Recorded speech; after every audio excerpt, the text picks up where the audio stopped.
Hi, boys and girls. We're going to be working on something called SeeSaw Markup. So you should find a direction paper that looks like this in your tub. I'm going to read the directions to you, and then I'm going to read the key to you. But what I need you to make sure is that you get this book out of the tub, because we're going to be taking a picture of it to mark up on SeeSaw.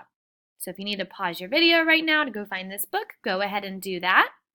But once you have the book, we are going to be going to the page about Daisuke on page 14 and 15. So go ahead and pause your video while you find the page 14 and 15. All right, once you've found the page, you're going to be taking a picture of the page on SeeSaw. That way we can mark it up using the key below.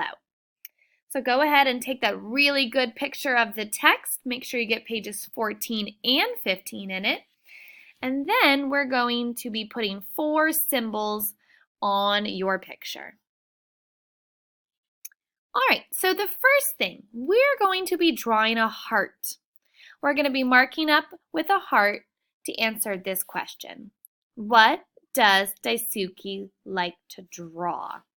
So go ahead and find the illustration and caption that tells us what Daisuke likes to draw and put a heart on it. All right, now we're going to answer the question, what does he play with his friends? I want you to use the text and illustration, put a triangle on top of where it says, what does he like to play with his friends? Now we're going to be putting a rectangle. We're going to put it on top of this answer.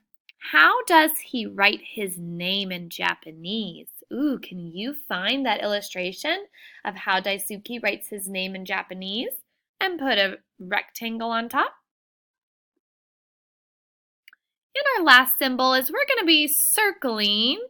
What book does Daisuke use for science that has red swirls on it? Can you circle that illustration? All right, when you have your 4 symbols on your markup on SeeSaw, I would like you to go ahead and submit it to your teacher. And if you forgot what they mean, go ahead back and play the video. Good luck, boys and girls.